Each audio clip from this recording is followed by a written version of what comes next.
अस्सलाम वालेकुम जी व्यूअर्स। आज के वीडियो में डिस्कस करूँगी advantages of internal promotion and external recruitment.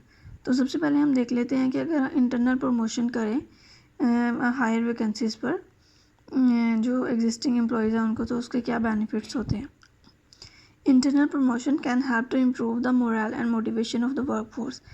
जो इंटरनल प्रमोशन है उससे जो है मोटिवेशन मिलती है और उनका मोरल इम्प्रूव होता है, जो कि हमारी एग्जिस्टिंग जो वर्क फोर्स है, अगर वर्क फोर्स है उसको इस चीज़ का आइडिया हो कि अगर वो लोग हार्ड वर्क करेंगे, अपनी जो रिस्पॉन्सिबिलिटीज़ हैं उनको डेडिकेशन के साथ फुलफ़िल करेंगे, तो उनको जो है प्रमोशन की अपॉर्चुनिटीज़ मिलेंगी, तो वो ज़्यादा होंगे, कमिटेड होंगे अपने काम के साथ, तो उनका जो मोटिवेशन है, वो मोरल है, वो हाई होगा अगर इंटरनली उनको प्रमोट किया जाएगा। तो internal recruitment may be preferred over external recruitment in order to provide a career development opportunity to existing employees। तो जो इंटरनल रिक्रूटमेंट है उसको प्रेफर किया जाता है एक्सटर्नल रिक्रूटमेंट पर, जो एग्जिस्टिंग एम्प्लॉयज़ हैं उनको कैरियर डेवलपमेंट अपॉर्चुनिटी देने के लिए, क्योंकि जो एग्जिस्टिंग एम्प्लॉयज़ हैं उन्हें जब हम कैरियर डेवलपमेंट अपॉर्चुनिटीज़ देते हैं, उनको प्रमोट करते हैं, उनकी जो नेक्स्ट लेवल की वैकेंसीज़ होती हैं हाई लेवल की, तो ये चीज़ उनका मोटिवेशन और मोरल हाई करती है। और जब उनका मोटिवेशन और मोरल हाई होगा तो वो कंपनी के साथ ज़्यादा वो होंगे, खुद को ज़्यादा डेडिकेट करेंगे टूवर्ड्स वर्क, और कंपनी के साथ उनकी जो है क्या है, उनकी जो अटैचमेंट है वो कंपनी के साथ ज़्यादा होगी। Good employees might leave to find work somewhere else unless they are give promotion opportunities. जो कि अच्छे एम्प्लॉयज़ हैं वो कंपनी में काम करने के बाद जब उनके पास एक्सपीरियंस आ जाएगा तो वो उससे ज़्यादा अच्छी अपॉर्चुनिटीज़ के लिए मूव कर जाएंगे। तो चूँकि जो है एक्सपीरियंस लोग हैं उनको अगर कंपनी में ही रिटेन कर लेंगे, क्योंकि उनको नॉलेज होता है एम्प्लॉयज़ के बिहेवियर का, एटीट्यूड का, तो ये कंपनी के लिए ही बेनिफिट है। और अगर वो लोग मूव कर जाएंगे और उनकी जगह पर किसी नए पर्सन को हायर किया जाता है तो उस पर कंपनी की कॉस्ट आएगी, ट्रेनिंग की, डेवलपमेंट की, टाइम की cost, learning effect.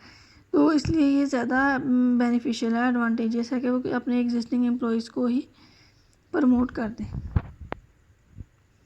The employer will know quite a lot about it's existing employees, how they have performed at work so for. जो एम्प्लॉयर होता है उनको जो अपने एग्जिस्टिंग एम्प्लॉयज़ हैं उनके बारे में फुल नॉलेज होता है कि वो कैसा काम परफॉर्म कर रहे हैं, वो लोग हार्ड वर्किंग हैं और वो स्किल पर्सन है, उनके पास वो अपने काम को जो है वो डेडिकेशन के साथ करते हैं। तो ये चीज़ उनके स्ट्रेंथ्स और जो वीकनेसेस होती हैं उसका एम्प्लॉयर को बहुत अच्छे से नॉलेज होता है।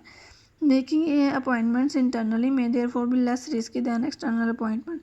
तो जब हम एक अपना एम्प्लॉय है उसकी वीकनेसेस का, स्ट्रेंथ्स का आइडिया, वो काम कैसा परफॉर्म करते हैं उसका आइडिया है, लेकिन अगर हम वही बंदा बाहर से अपॉइंट करती है कोई भी ऑर्गेनाइजेशन, तो ऑर्गेनाइजेशन को उस पर्सन की जो हैबिट्स हैं, उसके काम करने की तरफ जो बिहेवियर है उसका उसको आइडिया नहीं होता। तो कंपनी माइट भी पॉसिबल है कि कोई ऐसा पर्सन अपॉइंट कर ले जो कि उस जॉब के लिए सूटेबल ही नहीं है। तो इसलिए ये जो इंटरनल प्रमोशन है इसका बेनिफिट होता है कंपनीज़ को कि वो जो है एग्जिस्टिंग एम्प्लॉयज़ उसका बारे में उनको हर चीज़ का नॉलेज होता है कि वो काम को कैसे करते हैं। Existing employees will understand the culture of the organization and how it operates। जो एग्जिस्टिंग एम्प्लॉयज़ हैं उनको ऑर्गेनाइजेशन स्ट्रक्चर का भी पता होता है ये, और ये कैसे ऑर्गेनाइजेशन ऑपरेट करती है, तो उन पर जो ट्रेनिंग रिक्वायरमेंट्स हैं ना प्रमोटेड पर्सन के लिए, वो ज़्यादा एक्सटेंसिव नहीं होती। तो डेफिनेटली अगर ट्रेनिंग रिक्वायरमेंट ज़्यादा एक्सटेंसिव नहीं है तो कंपनी की कॉस्ट सेविंग होगी।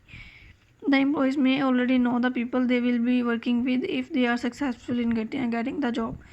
जो एम्प्लॉयज़ हैं वो ऑलरेडी उन लोगों को जानते होते हैं जिनके साथ वो काम कर रहे होते हैं, तो उनको कल्चर के साथ फेमिलियर होने में टाइम नहीं लगता, जो कि ऑर्गेनाइजेशन के लिए एक बेनिफिशियल चीज़ है। Internal promotion is an inexpensive method of recruitment. जो इंटरनल प्रमोशन है ये इनएक्सपेंसिव है, इस पर कंपनी का टाइम और जो है कॉस्ट वो ज़्यादा नहीं आती, तो ये कंपनी के लिए बेनिफिशियल है। Avoiding the cost of advertising और रिक्रूटमेंट कंसल्टेंट्स फी। इंटरनल रिक्रूटमेंट में ऑल्सो भी मच क्विकर। हाँ जी, इंटरनल रिक्रूटमेंट जो है वो ज़्यादा फास्टली होती है, क्योंकि हमें ऑलरेडी एक एम्प्लॉयज़ है उसके टुवर्ड्स वर्क बिहेवियर पैटर्न्स का आइडिया है कि वो कैसा काम करता है, उसकी स्ट्रेंथ्स और वीकनेसेस का लोग उसे बहुत अच्छे तरह से जान रहे होते हैं, तो इसलिए उसकी जो है सिलेक्शन में उसमें ज़्यादा टाइम नहीं लगता है। Internal opportunities are often made to fill the vacancy of a supervisor. ये ज़्यादातर जो इंटरनल अपॉइंटमेंट्स होते हैं सुपरवाइजर वगैरह की वैकेंसी को फिल करने के लिए होती हैं। This is because supervisor usually need a detail understanding of the operations and procedures they will supervise. Existing employees often have this detailed knowledge. अब हम जो हैं वो बेनिफिट्स वो देख लेते हैं कि जो अगर एक कंपनी है वो इंटरनल प्रमोशन नहीं कर रही है और एक्सटर्नल कर रही है रिक्रूटमेंट, तो उसके क्या बेनिफिट्स हैं। Organisation might not have employees with the skills required for the job. External recruitment का बेनिफिट ये है कि हमें जो रिक्वायर्ड स्किल चाहिए होती है एक वैकेंसी के लिए वो हमें इजीली मिल जाती है। अगर इंटरनली हम लोग उसको फिल करना चाहेंगे एक वैकेंसी को और पर्सन के पास वो रिक्वायर्ड स्किल नहीं है तो कंपनी को उसका डिसएडवांटेज होगा। तो ये इस चीज़ का एडवांटेज है जब एक्सटर्नल रिक्रूटमेंट होती है तो हम जो रिक्वायर्ड स्किल होती है वो फाइंड आउट करते हैं।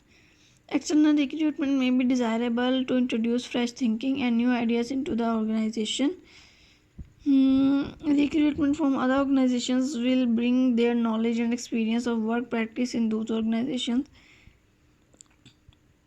अगर कंपनी किसको एम्प्लॉय कर रही है और उसका किसी ऑर्गेनाइजेशन का भी एक्सपीरियंस है तो उस कंपनी में जो काम का नॉलेज है और एक्सपीरियंस है वर्क प्रैक्टिसेस का उसको भी साथ ही ऑर्गेनाइजेशन में लेकर आएगा जिसका कि ऑर्गेनाइजेशन को बेनिफिट होगा।